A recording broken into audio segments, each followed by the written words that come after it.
Hi, and welcome back to another episode of The Architecture of Health. I'm Deb Voisin, and my guest this week is Theresa Piela. Welcome to our show. Thank you. I'm excited to be here. And the reason I wanted Theresa to come here, she's cured herself or healed, whatever the word is, of chronic illness. The reason I started this podcast is this awakening I had in curing or healing my son's chronic illness. What I've seen through the course of this year with my various guests, there's been this variety of beliefs about what are the most powerful ways, especially metabolically through our diet.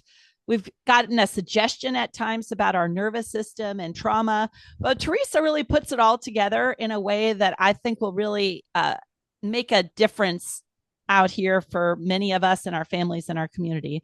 So, Theresa, and Living Roots Wellness is the practice that she has to help people with this. So Theresa, whatever even got you, like I alluded to, like you had something go on, something was going on, and you had to fix it. What was that starting point for this healing journey? It goes way back before I even knew I had a problem. I think as early as second grade, I remember feeling very unwell, very different. And I could sense that, but I didn't have the language for it. And, I think the earliest symptom, I'm air quoting, but the earliest symptom I had was just feeling so depressed. And, a second grader feeling depressed, I can look at that now and think, something's going on. But, I had the mindset that I just had to push through and that every adult I saw was just pushing through and grinding. So that's what humans did. And so I was on this path of trying to push through and avoid how terrible I felt. And things started to stack over the years. And I started to develop really severe digestive discomfort, extreme bloating. I wouldn't have a bowel movement for about 7, 8, 9 days. Thought it was normal. This was by middle school. Then I started to develop really severe acne, insomnia. It started getting worse. It started turning into panic attacks. I became almost just a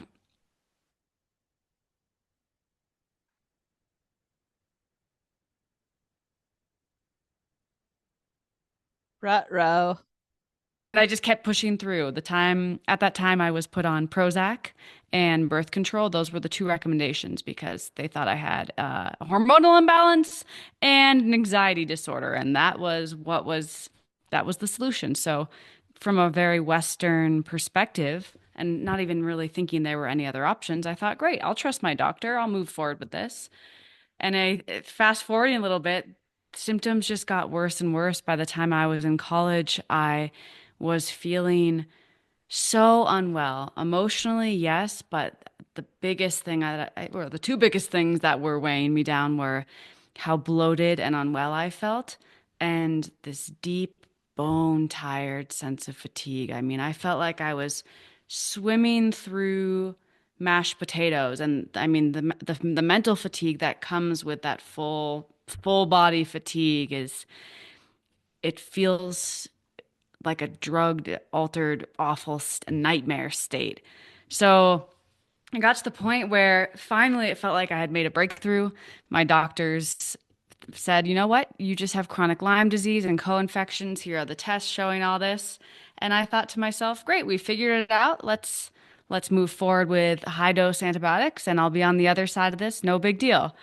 What I didn't know is that that diagnosis and the treatment protocols and the rigid diets and the supplements and further testing not only was exactly the opposite of what my body needed, but my psyche. I took on the identity of being sick. I felt traumatized by my experience having to be seeing doctors every week, getting blood draws multiple times a month, feeling so separate from my peers and not even have the not having the energy to enjoy my life and do the things I wanted to do, not to mention, finish getting my college degree. So it sent me down this spiral of thinking I could fix by treating and detoxing and supplementing and taking the antibiotics and doing the herbal protocols. And being more rigid with my diet, being more restrictive. And I mean, if we can fast forward several years through that, I got to the point where I was 79 pounds. I could barely stand up. I could barely stand up without using all my willpower. I had so little metabolic energy that I couldn't have a bowel movement on my own. So I was being offered tube feeding through the heart. Or the other option would be, I know, to get the colon removed and have a colostomy bag and just it got to the point where I felt defeated and I was terrified because I was doing everything that my doctor told me to do, but nothing was shifting. So, I mean, I kind of threw my hands up and, I was exhausted, exhausted on every possible level. And I said, okay, if the doctors are not going to save me and this is my time to die, I really thought I was going to die. I There's no way I'm choosing to do tube feeding through the heart. That's not an option for me. How do I want to spend the next couple months of my life if this is all I have?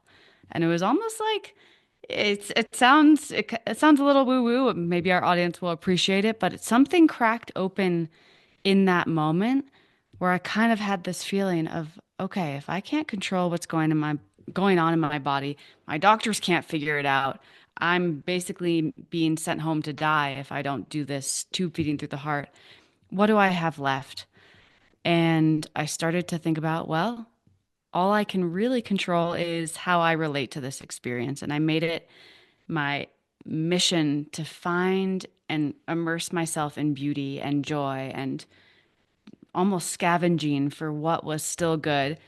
Yes, to distract and dissociate from how unwell I felt and how overwhelmed I felt by the whole experience, but things started changing with that. And we'll talk about this a little bit more, I know, and not to drag this on too long, but that shift of feeling like I actually do have way more control over what's going on with my thinking, that shifting the state of my nervous system and how my body was able to finally start to soften into what felt like this torturous nightmare.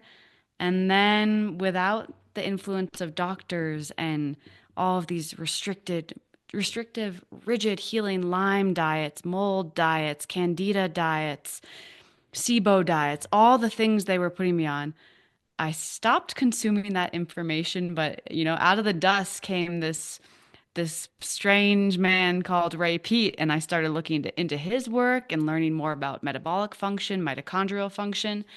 And I think about this all the time. I owe my current level of health and my like the radiance that I feel now to so many of the principles that he shared freely and that no doctor, no naturopath, no functional practitioner had ever really taken the time to break down in such a beautiful way. So Deb, hopefully that wasn't too long. Oh my God. Your story. I had no idea. Really? You got that bad. I had some ideas from Jenny. I had a little guys. I'm friends with Theresa's sister, Jenny. I call her Jenny Monkey because Jenny's an incredible mover and an incredible force for good in my life. Maybe we'll have her on sometime, talk about her baby stuff. And it's through Jenny and indirectly Ido Portal Santa Cruz movement that we even got in this realm of metabolic eating. A lot of people have had to go through trying their vegan thing and then their next thing and then their next thing. And they finally end up being at the end of the road and somehow they stumble across Dr. Ray Peat. I'm going to take a minute here because that influence really changed me. But that was after I'd resolved so many things for many years with my son.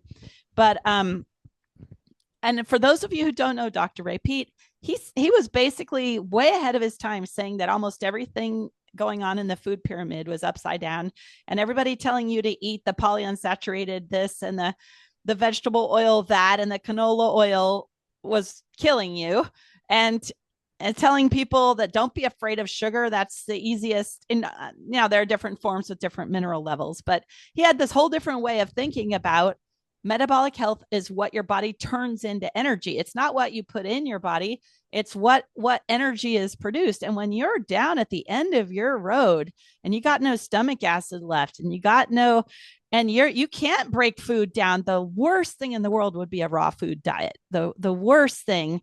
And yet there's a lot more nuance to it, and that's one of his other things. He's not a guru. He died unfortunately a couple of years ago, but he definitely had this no guru thing going on where he doesn't want anybody to copy him. But here we are. And the other part of what you're saying is I had a similar moment. I was just hitting my head again. We've done the parasite thing, and we did the know this thing, then we did the know that thing.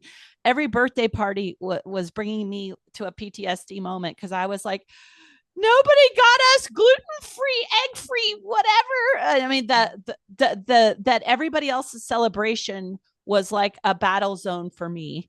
And my poor son, could not just relax with other kids. And I hit a breaker box moment.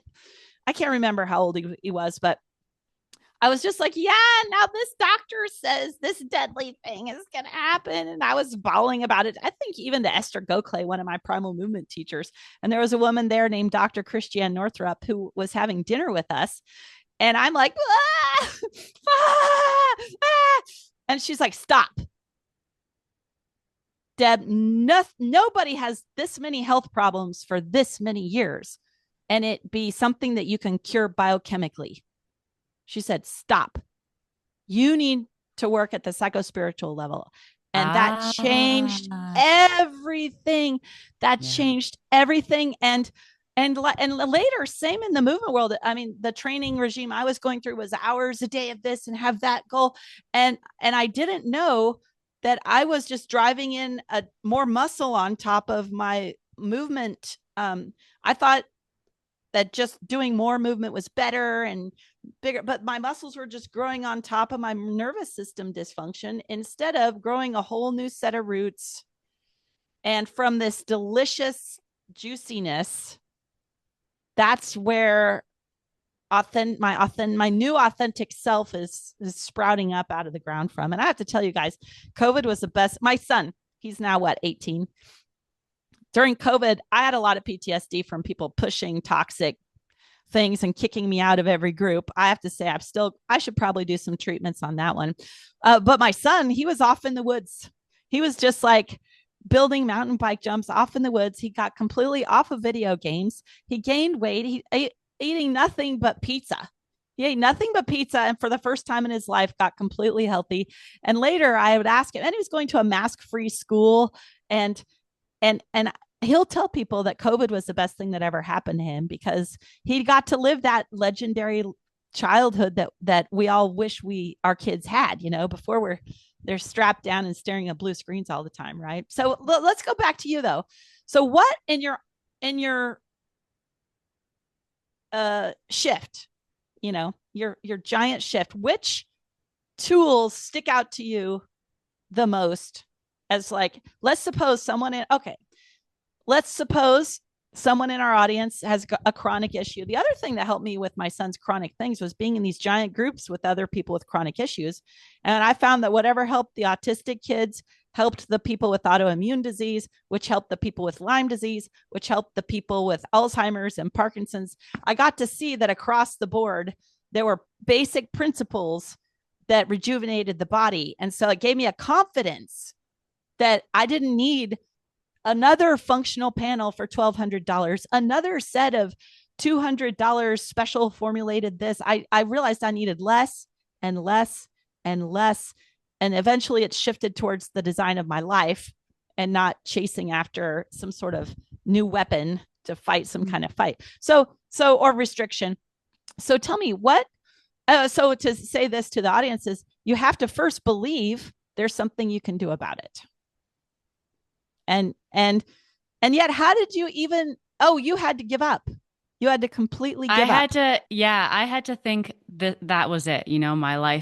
My life would be ending soon. And I didn't want to waste the last chunk of time that I had in misery or, blaming myself or blaming others or being stuck in a cycle of sadness or despair. I did not want that. I had spent enough time there. But like you mentioned, realizing that so much of the way our life is designed could be either helpful or keeping us so sick and so stuck. And my wake up call was realizing how my experiences with being sick and having so much contact with doctors, enforcing that idea, I really had so much to unpack in terms of the way I thought about myself and thought about the world and my place in it, and starting to see how even my fear of having reactions or fear of having a flare or the rage and frustration and sadness and grief I would have, just eating, trying to eat a meal and having things flare up, knowing that I actually I had a lot of power in terms of how I chose to relate to that. I didn't have to spiral into misery. I could approach things with curiosity and openness, self-kindness, self-understanding, really learning to have my internal voice be the most supportive and loving and encouraging ally possible in a way that I'd never experienced before. And so that in terms of the tool, some people might be listening and thinking, well, that sounds great, but isn't that just positive thinking or bright siding? Right. That's Where's the line between bypassing and I think the word you have though is curiosity. Because the Mhm. thing is, if we're numbing out and bypassing, we aren't willing to feel, notice, and nuance and finesse our way through a shift. We get a very black and white, like it's good for me, it's bad for me. And I think the word Yeah. curiosity is what would keep us engaged in a Yes. conversation with our body instead of it being a bypass, like I'm just going Yes. to ignore this. So when I realized it wasn't diet or detoxes that were going to save me, because I was at the point where I couldn't tolerate foods. I was on a liquid lab-made formula. Some people listening might be familiar. It's called the Physician's Formula Elemental Diet. It's like amino acids, maltodextrin, and then a bunch of synthetic lab-made vitamins. And I would drink that 6 times a day. Things were bad, but back to the tools that helped me in that get out of that really dark place. I was curious and open about, and this, I feel lucky, like this just came because of serendipitous encounters, but I started working with a coach and she specialized in EFT tapping. I had never heard of it. I liked her style, I liked her personality, and she also had an emphasis with hypnosis. And I thought, okay, that could help me. That could really change some of these. But what I learned from her, and I mean, I would say I give equal credit to Ray Pete and Christina Shumalova for really being these what feel like angels in my life. But starting to understand that we can use tools like EFT tapping to question our own thinking, to honor the pain and the trauma that maybe led parts of ourselves to develop these, it's like armor in order to get through hard times that no longer serve us and are keeping us sick, and learning to really work with them. But again, not to say, oh, that's a negative thought, I'm just going to choose a positive thought. To really honor that any part of us that is stuck in a spiral that is anything but regenerative is actually needing more support and more care and more understanding, so that they can then transform to be more like our cheerleaders and allies. So combining more of like a parts work approach with EFT tapping was what helped me to understand even that, that hopeless voice of despair, and that voice that felt so alone and so terrified and really hated myself. I started to realize, oh my goodness, that part is just exhausted and tired of getting their hopes up and nothing working, tired of being, tossed from doctor to doctor and spending thousands of dollars to no avail. That part of me isn't criticizing me to be a bully and ruin my life. That part of me is actually begging for support and understanding and care. So it unlocked this ability to see all of what feel like my shadowy parts that I thought were destroying my life, to see them as things, as parts that needed attention. And I mean, without sounding cliche, they just needed some love. They needed to be listened to. They needed options, kind of like talking to a terrified toddler or like a 5-year-old. They don't need to be need to be told, hey, cheer up, go to your room, come out when you feel better. They need to be honored and listened to and taken seriously while also being reminded of a bigger picture, because I think some of those parts of us that can get so wounded and so myopic in how they see things, they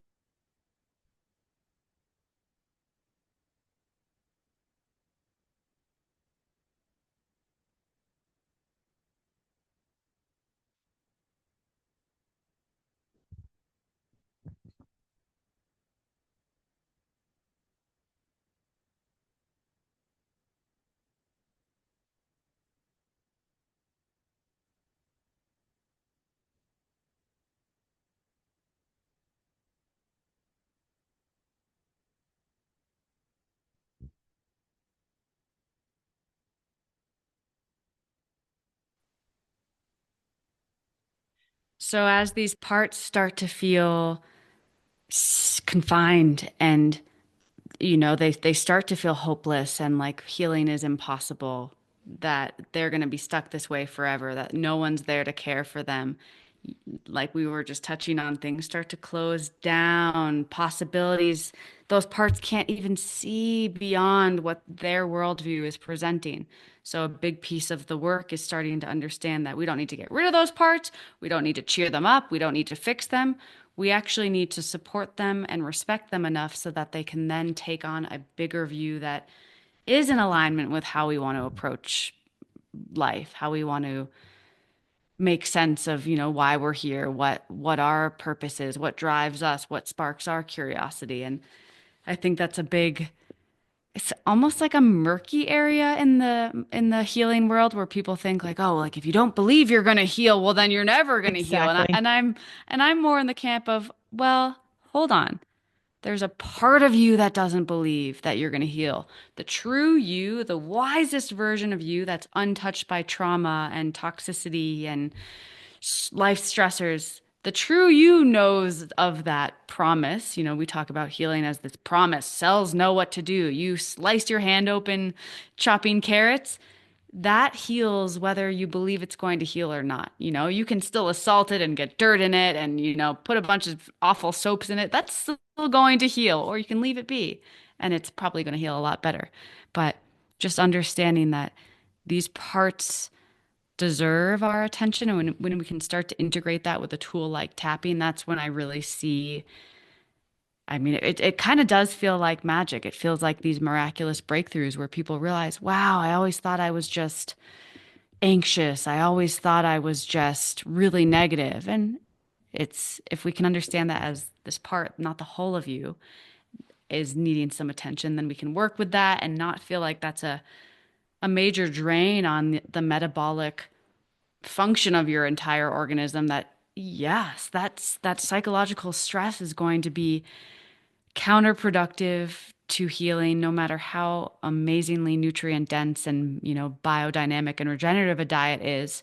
We can't overlook what's going on in the mind and the psyche. And I mean, even beyond that, just thinking of, are people feeling isolated or connected? Are people feeling like they are purposeless and wandering, or are they connected to something bigger? All of this feeds in, and I do see it playing a role in how we then absorb the nutrition and absorb the supplements and all the things that, yes, we can then do on top of that to support our body. But I we were mentioning this a little bit. I think it's important to remember that it's not just the healing that someone seeks isn't going to be found in just the perfect protocol and the perfect supplement plan and the perfect, ionic foot bath and sauna protocol and grounding mats, and all those things have wonderful effects, by the way. But when we come back to what's going on in the emotional realms and then approach those tools and even think about which ones call to me, which ones feel like they are appropriate for me. Things are not only more simple, but they're way more effective. And that's when I see healing unfold, and sometimes surprisingly fast ways, which is amazing. I mean, that's one of my favorite things as a coach, to see that in others and to see them start to believe and realize, oh my gosh, I thought I was going to be sick forever. I was starting to spiral, feeling like this was just my fate. Other people can heal, but I'm not going to heal. And then to see them start to shift and realize, oh, things are changing. I have a little bit more energy. I'm sleeping a little bit better. My food tolerance is improving, without even treating the Lyme and the mold, just getting some of these basics and getting some of the thinking under control. A lot of those mysterious chronic symptoms solve themselves to a great degree. Yeah, I think our culture has the reductionist mindset that came with Descartes or whatever, where they started to be able to sort of um, reduce out all these different components, and medically also they have to tag everything up for the insurance system. They tag everything up like this muscle, this bone, and the fact that there is absolutely everything is interconnected. And when you get myopic and you start to look at the place where the problem is showing up, that is not where the solution to the problem is. The solution, and that's why I named this show the Architecture of Health. Like in our health journey, the biggest breakthroughs were all sorts of environmental stressors. It started with this, what it is I put in my mouth was the only thing I thought about. And then I thought, what do I put on my skin? And then I thought about what is in my house. And then I thought about what is in my car. And then I thought it was, what are the people I'm around doing? And the idea that it's multidimensional. And really, I think both Ray Pete and the tapping getting at this idea that we cannot heal in a state of fight or flight, that we can only change. And same with the movement, the way I teach people to repattern movement, you can't just add effort to the wrong strategy.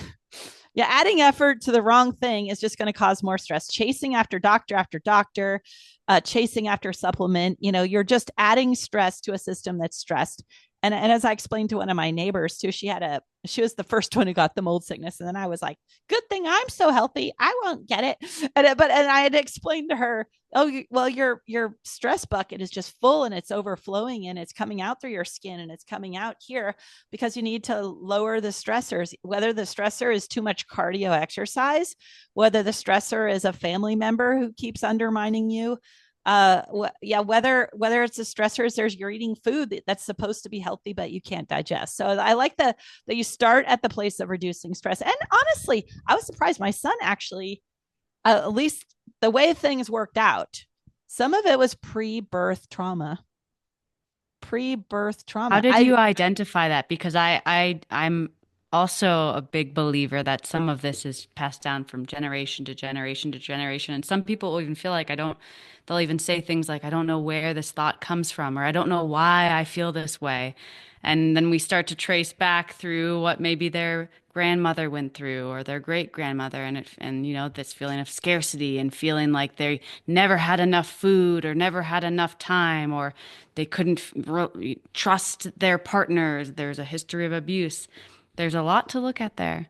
And I, being very biochemical, very cut each thing into its separate logical piece, I got tangled up with the medical system right before his birth and during the birth, and then right after.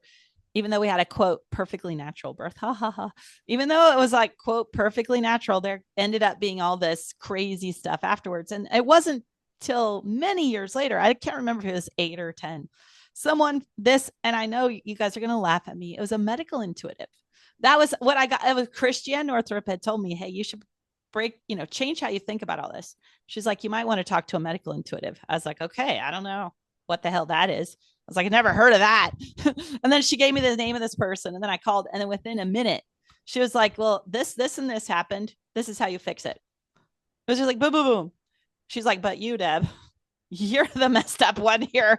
And it was the beginning of this really cool, crazy journey. But she identified the hemorrhage that had happened way before Seb was born, that there was an event, and that was part of what preceded, and then his cord being all tangled up, and then all these harsh hospital interventions right after he was born. So eventually we got around to brain spotting, which is kind of like EMDR, which is eye movement trauma PTSD stuff, and it has a sound component. We also did another sound PTSD thing, but tapping, I only did a little tapping on myself. Can you tell me a little bit about what it is that got you so deeply into this one? Like, how did you pick this modality?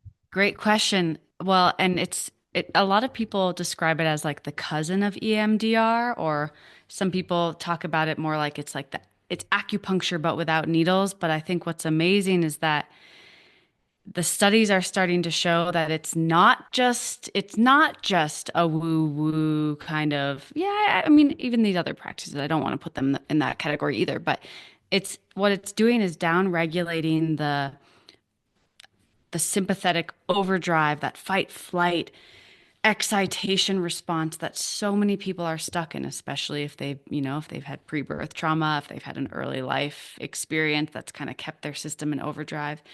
Just the tapping alone starts to calm that down so that more of a parasympathetic state can take over, and then the person experiencing the session can then start to tap into those prefrontal cortex areas that allow them to see the bigger picture, to make connections, to drop out of the fear and the anxiety that might be keeping them in those loops of hypervigilance and panic, and a degenerative state. It's catabolic to be in such a stressful state for that long. So yeah, what I see it as is kind of like a pattern interrupt when we are stuck in a cycle that we know we don't want to be in, but we feel like we can't get out of it.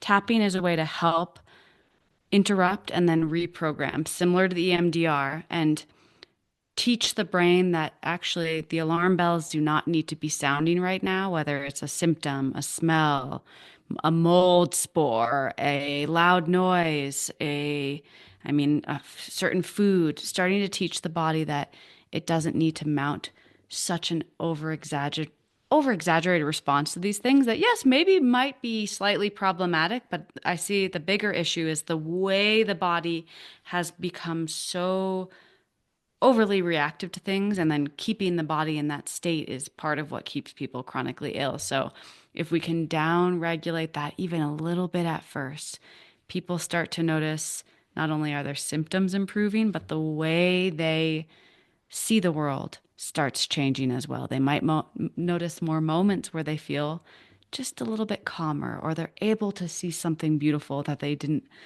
couldn't see before because they were in that stress state. They could only really see what was going on in their thinking and what was right in front of them versus, okay, let's look bigger. Let's look beyond. What was that? Let's look out.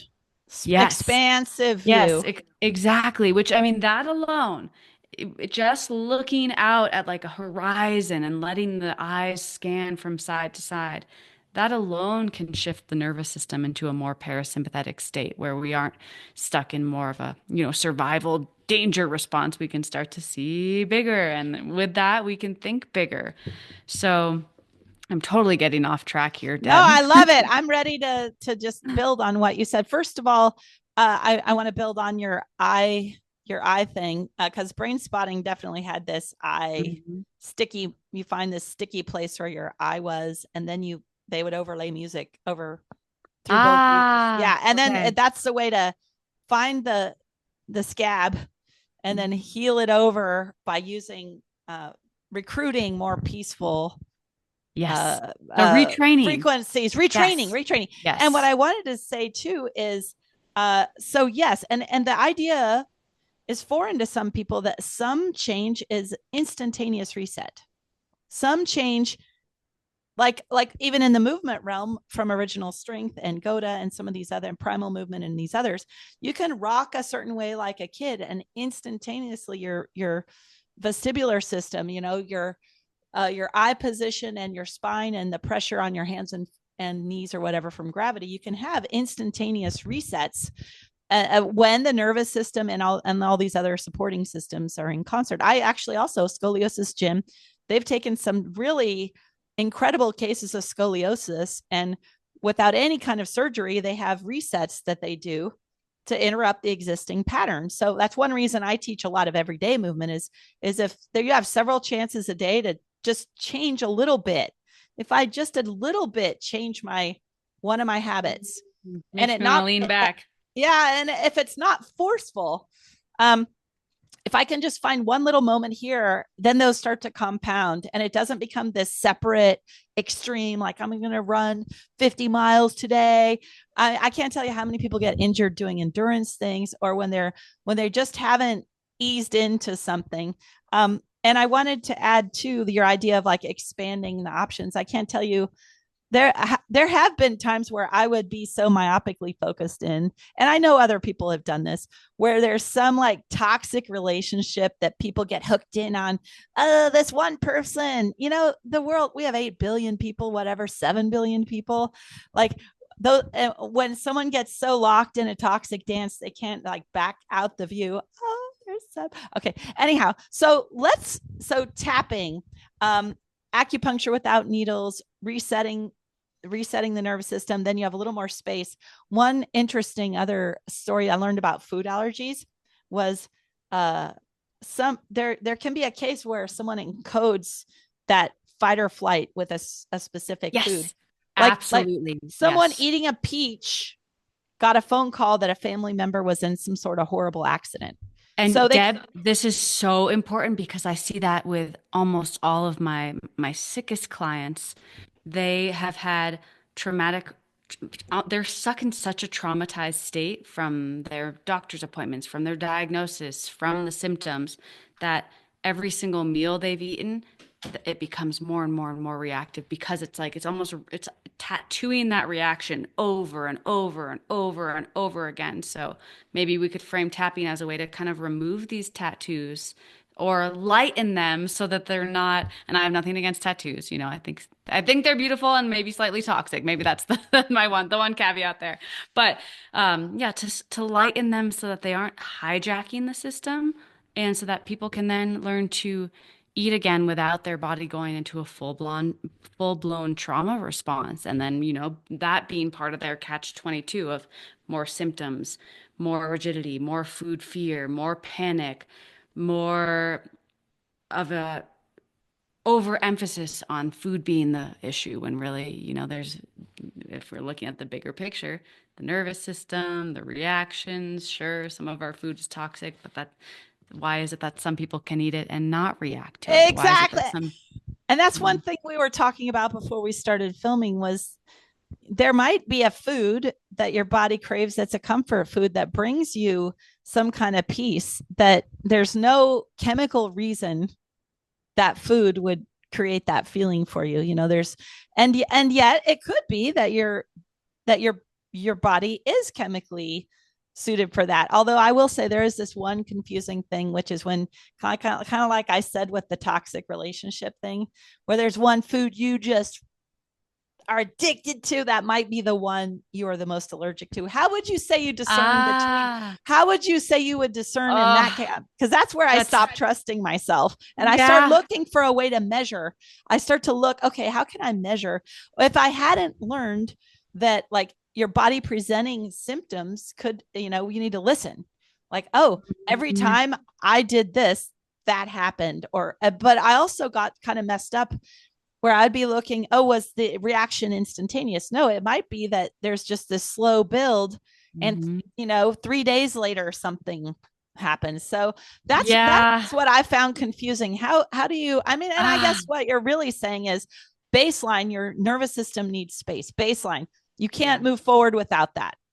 That Yeah. sounds like the Well, first thing. that's a tricky question because I'll have clients where, like you said, foods they love, they crave, they'll eat it and they'll have a full-blown reaction, whether it's within 20 minutes of eating or the next day they wake up and they feel like they've been hit by a truck.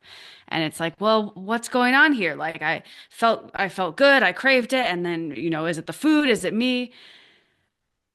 There is some mystery here because those same clients will say, well, then I had it again 3 days later, no issue. And then I had it again 3 days later, and boom, same symptoms came back. I do think sometimes the foods that we crave most and we eat the most often, it get there from a more biological perspective.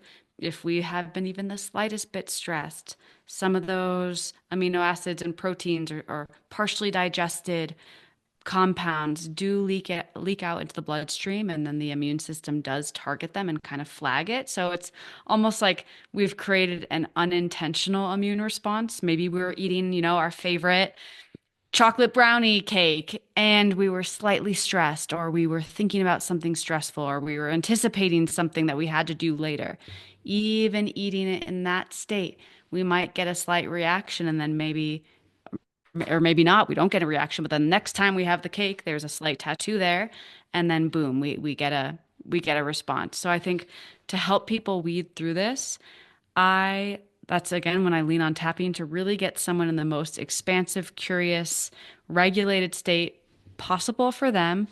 Then try adding a food in and then almost sandwich it, do another tapping sequence on the other side to bring the body back to safety. And then there's a couple of things that might happen. They might still react to that food, but if we can bring a sense of ease and humor and self-trust and even just speaking to the body with kindness and saying, okay, maybe not right now. Thank you, body, for letting me know, instead of panicking and saying, I can't eat anything. I'm stuck like this. What's wrong with me? We can work with that. And what people notice is, okay, eventually they get out of that catch 22. If we can not add additional stress to the body that's already showing us signs of stress, we can start to step out of that faster. And yes, the most evident place is with food reactions. And then other people are surprised where, they might have been anticipating a reaction with the food, but we do some tapping around it. We bring down that panic. They have the almonds, they have the peaches or strawberries or chocolate or a high histamine food they've been told they can't have. And they have zero reaction and they're shocked and they can't believe it. And I think that's another beautiful example of, okay, well, here you are anticipating something bad happening, but we calmed that down. We stepped into a more curious place and look, your body handled that beautifully. So I do think we can rewire food reactions, especially if there's like a nervous system immune component to that. And it can take time. I think I don't want to sell it as like, oh, instant, do a tapping Hey, sequence, we'll figure it out. But there's a non-linear component to this too, like with my own journey and slowly adding in more of the Ray Peat inspired foods, transitioning off a carnivore diet, because that I did carnivore straight after doing the elemental liquid formula. Not a great transition, but that was my only other option to me at the time. But when I started adding in Ray Peat foods, carrots were the first thing I added in, went amazingly well. And I thought, great, it's time to add in orange juice. Awful. Could not even tolerate 2 ounces of orange juice. So I'd take it out again, go back to my meat and carrot diet, add some orange juice in maybe 4 days later. Awful. But I kept pulsing things and paying attention to how I was thinking about things and how I was either forecasting a terrible reaction or just being open to maybe a neutral reaction or even best case scenario, an amazing reaction. And with time, I was able to expand and build back a capacity. And I think a big piece of that too is that getting more nutrition and getting more energy back into my system, a lot of the catch 22s that were causing the reactions started to soften, just with regaining motility. The body isn't reacting to food that's been sitting in the gut for 9 days if things are moving through the way we want. And that is actually a big piece of my work, is thinking about, okay, yes, you have all these chronic symptoms that they're debilitating, they're distracting, they are hard to manage. Where can we lessen the stress burden? Like you mentioned, that bucket. Can we get the bowels moving with maybe a little bit of supplemental support so that you're not so hijacked mentally from all the endotoxin that's being, all the fermentation and the nitric oxide and estrogen and ammonia that's being produced in the gut. It's a gentle dance of working on multiple layers at once without getting too, we don't want to get too, like, it feels like this like grabby hand state where we try to pin things down and we try to have formulas and think, okay, well, this worked yesterday, so I'm going to do the same thing today and I'm going to eat the same meal at the same time. I try to help clients realize that every day is different, every season is different. What worked for them a month ago might not even apply anymore. And that can feel really scary when someone's on fragile ground and they're desperate to find a formula that might provide some peace. But then also seeing the beauty when someone realizes they can live in the uncertainty and be more open to having that moment to moment conversation with their body versus, following someone's diet plan or even, someone's plan that is very meal based and counting macros and thinking that that might be the approach that their body needs. maybe not. Maybe it is a lot more fluid than someone might lead us to believe. And I heard a few things in there I want to reiterate. One is listening to symptoms before they become a train wreck and you need the jaws of life.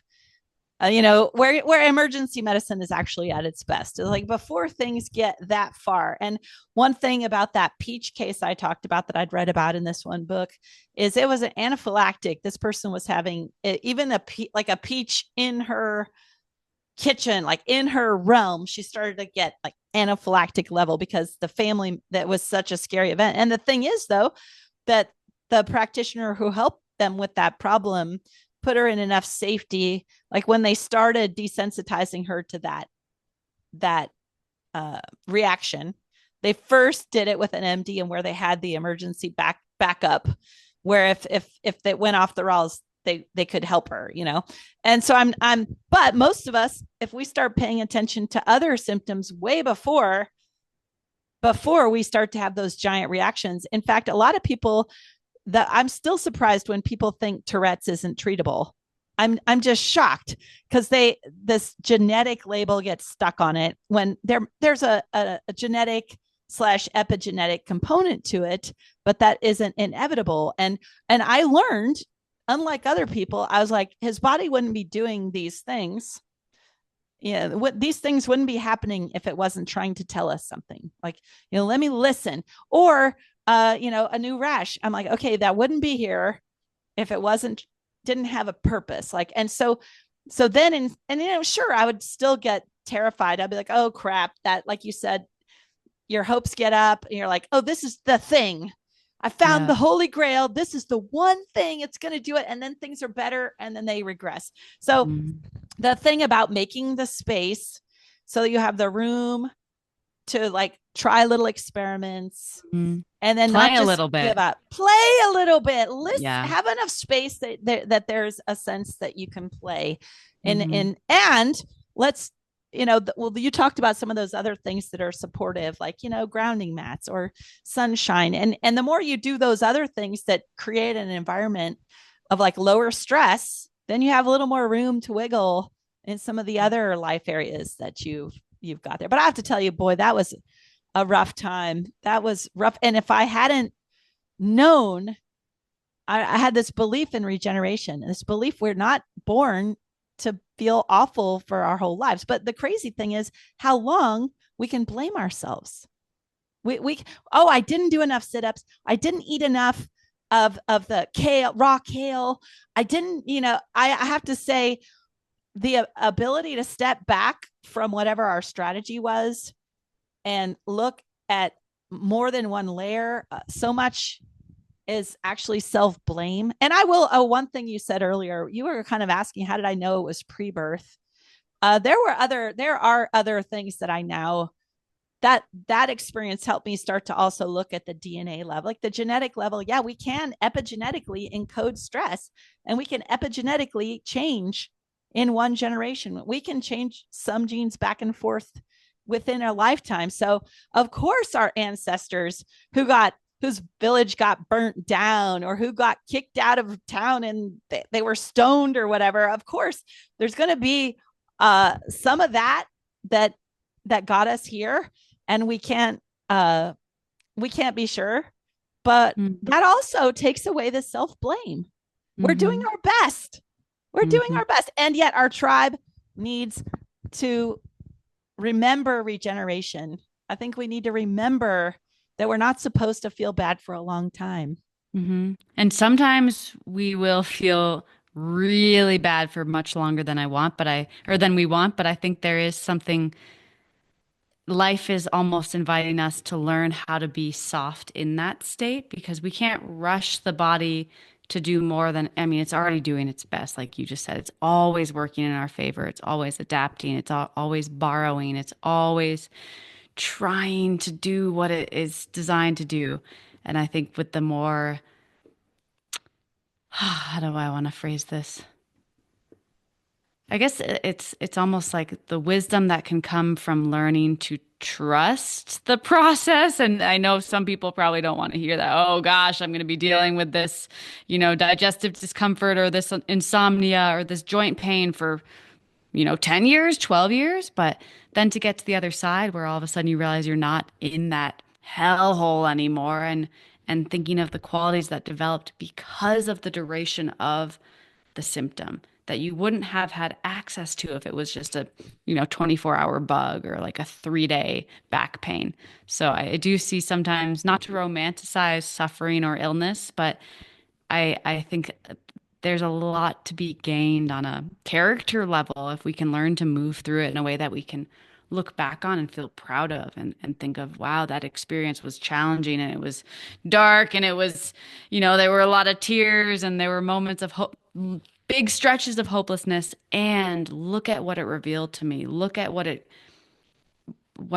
gave me access to, so that maybe the next hurdle in life, maybe it won't be a physical one, maybe it won't be something health related. You then have these strengths and these qualities to approach it differently. Yes.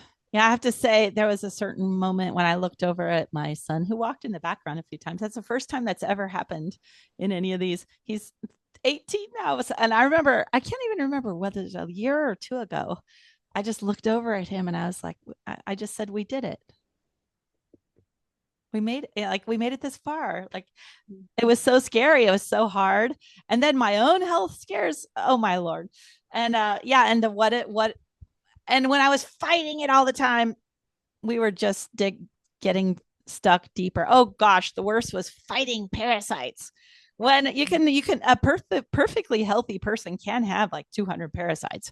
So it's a Hmm. question of as how do I tell where there's an imbalance here, that where is it a healthy garden and you've got these different things doing all their different jobs, and when is it that something has gone off the rails. So tell me this, uh in the time we have left. So, yeah, like I can't tell if my sugar cravings, okay. So, Ah, I was part of that low carb thing. I tanked my metabolism by going too low carb for too long and being an athlete, athletic low carb. oh man, yeah. As a Man, carnivore, I only lasted 3 months on the carnivore diet, but I I know exactly what you're describing, where all of a sudden things just start shutting down without oh my God, my carbohydrates. hair was thinning.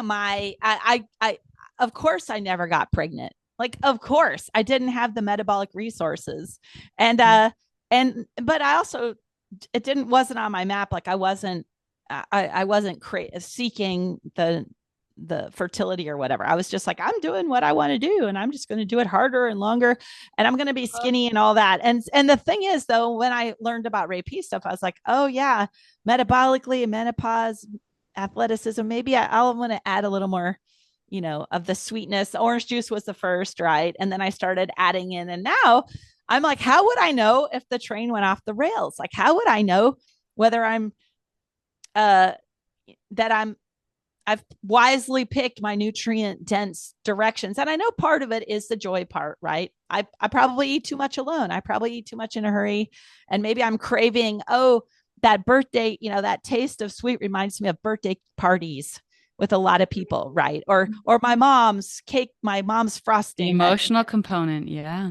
Which is, I mean, it can be a form of nourishment, right? If you slow down and savor that. But is to extract this, is it a feeling of you can't trust if you're having the appropriate amount of sugar now that you've introduced carbohydrates back into the diet? I've had carb, I've had a carb love affair now for a couple of years. And maybe part of it is the social terrain. Like Ah, I can't tell because for example, so much of my favorite inspiration comes off of regenerative influencers on Instagram, and they look so goddamn good. And they're also 30, they're almost all 30 years old, right? So maybe part of me is like, how would I really know how much body fat I should have? Like, how would I really know ah, if I yeah. think it's more simple than than we make it. Again, people have aesthetic goals. They want to look a certain amount of toned or cut or snatched, whatever you want to call it. But I think the biggest thing is your brain functioning in ways that feel good to you? Are you feeling inspired? Are you sleeping well? Are you having 3 bowel movements a day?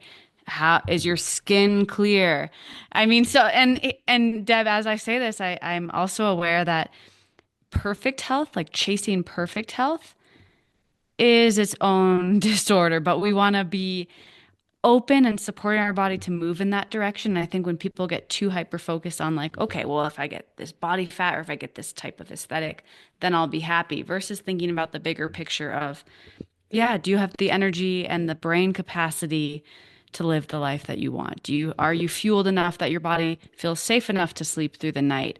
Do you have enough, yeah, metabolic reserve and function that you can dance and, go on a hike and play with your kids and all of these things? I think that's a better indicator because, as we know from social media, there are a lot of people that might look amazing. They might have an ideal body type, whatever that means, but they're constipated. They can't sleep. They are losing hair. Their eyebrows are thinning. Oh All of yeah. these other indicators.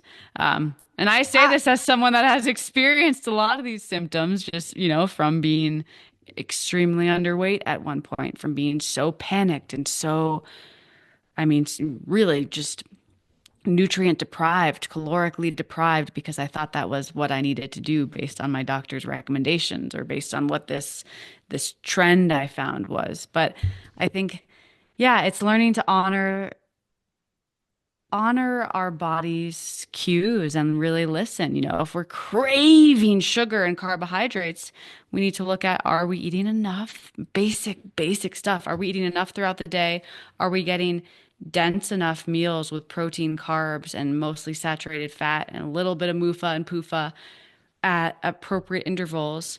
Are we binging at 10 p.m. because we rushed through lunch and actually didn't have enough carbohydrates? Or, maybe we had half a glass of orange juice because we thought that was a better option when really our body needed 2 cups of orange juice and a sweet potato and a burger.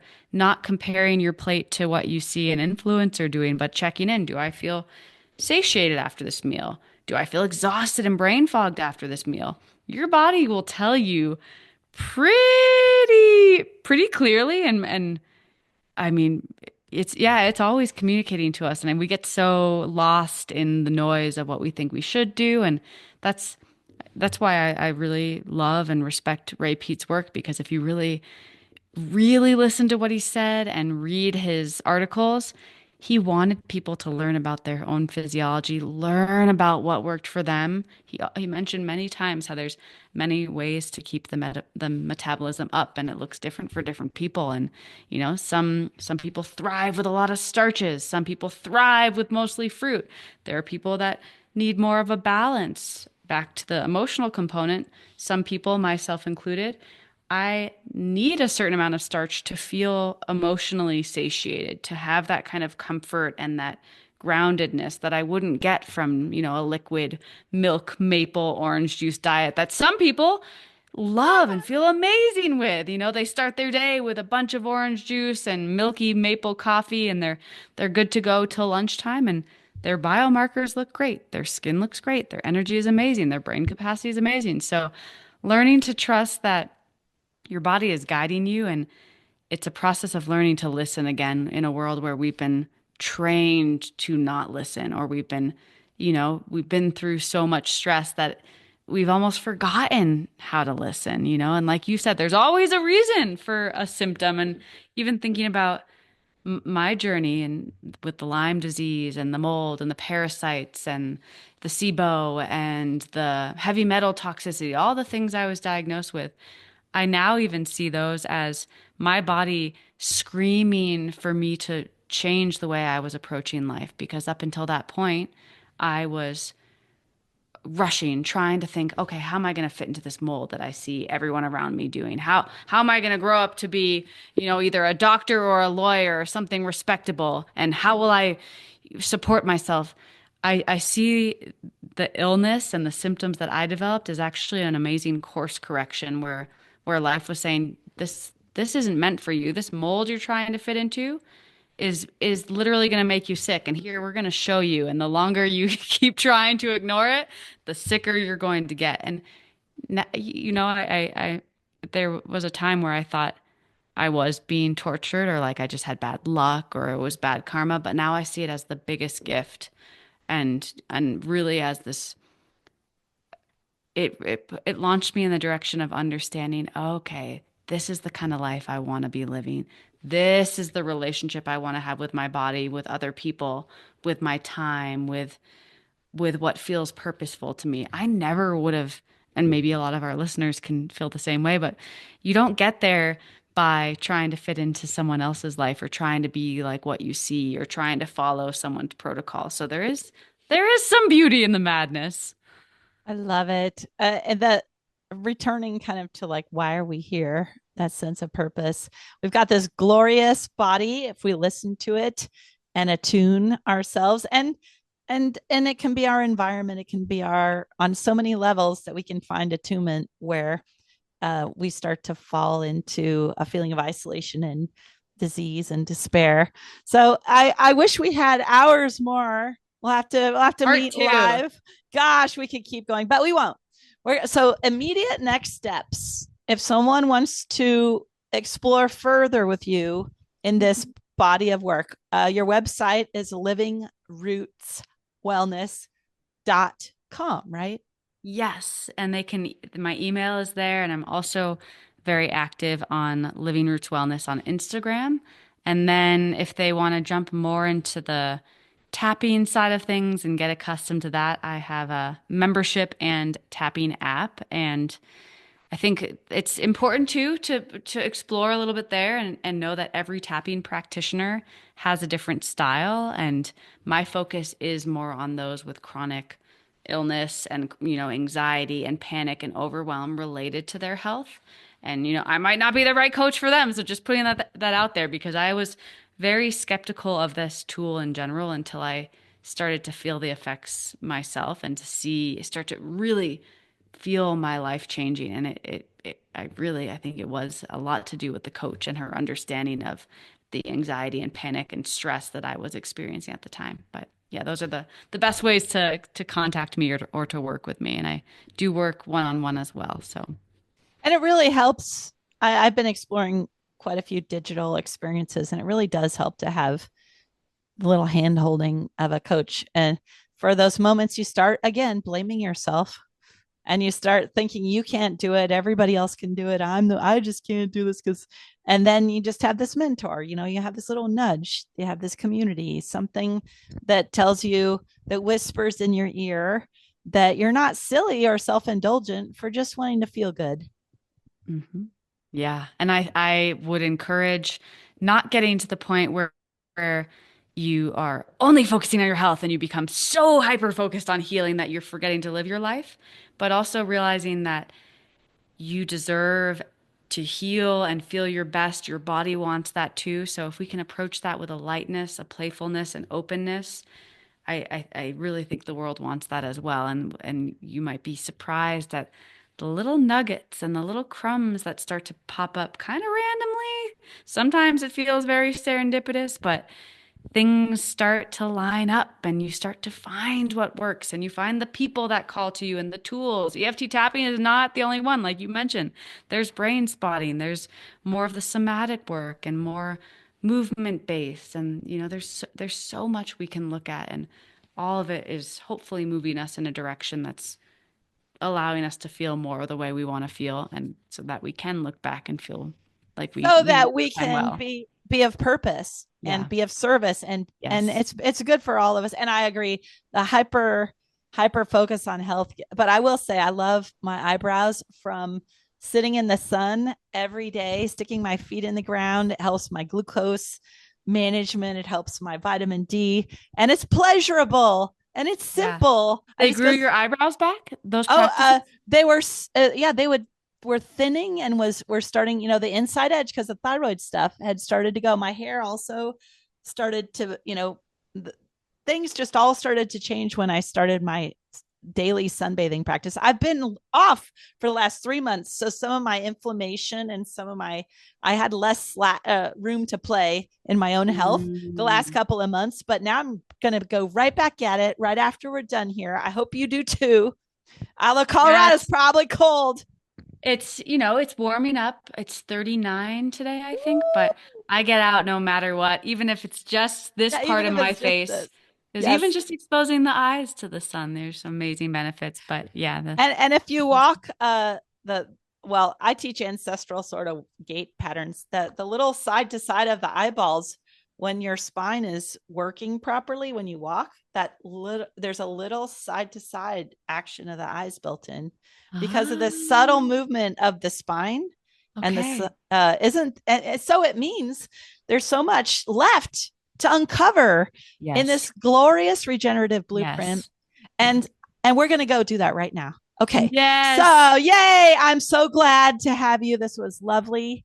What a pleasure. And Likewise. I learned so much. Yay. Likewise. Okay. Mwah! Ta ta for Bye. now.